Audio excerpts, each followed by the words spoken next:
আজকে কালকে আমার নিজ এলাকার জামাত ইসলামের সংসদ সদস্য বলেছেন, মুক্তিযোদ্ধাদের প্রতি শ্রদ্ধা পোষণ করেছেন। আমি এই পরিবর্তনকে ওনাদেরকে স্বাগত জানাই যে ওনারা আজকে যে বাস্তব ইতিহাস 71 বাংলাদেশের প্রত্যেকটা মানুষের গর্বের জায়গা। 71 না হলে আমরা আজকে এই পার্লামেন্টে বসতে পারতাম না।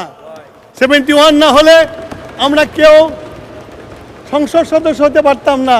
71 না হলে আপনার এই দেশের মন্ত্রী হতে পারতাম না, মাননীয় স্পিকার।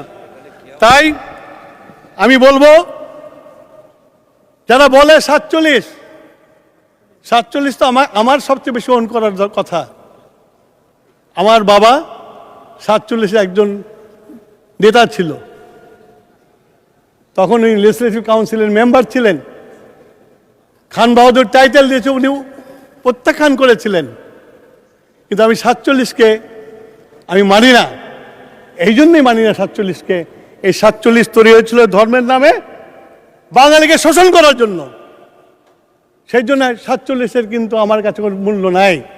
মাননীয় স্পিকার, ওনারা অনেক সময় বলেন 47-এর বলিদান, ওনারা তো 47কে মানেন নাই, 71-কেও মানেন নাই, 47-কেও মানেন নাই। সুতরাং আজকে 47 কেন ওনারা নিয়ে আসেন আমি বুঝি না। মাননীয় স্পিকার, আজকে আমরা 17 বছর ত্যাগ তিতিক্ষা করেছি। আমি কিছুক্ষণ আগে বলেছিলাম আমরা 69 আন্দোলন করেছিলাম, ছাত্র সংগ্রাম পরিষদ।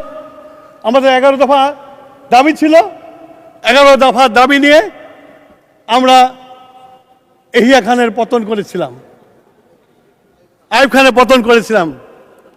মাননীয় স্পিকার, আমরা তখন এহিয়া খান ইলেকশন দিয়েছিল এলএফওর আন্ডারে, লিগ্যাল ফ্রেমওয়ার্ক।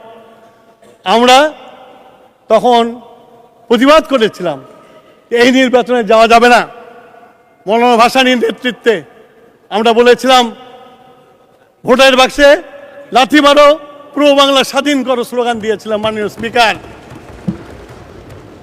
কিন্তু ওই ইলেকশনে গেছেন, নির্বাচন করেছেন, বাঙালি ভোট দিয়ে তাদেরকে এখন সংখ্যাগরিষ্ঠতা দিয়েছে এবং তারা বার্গেন করেছে।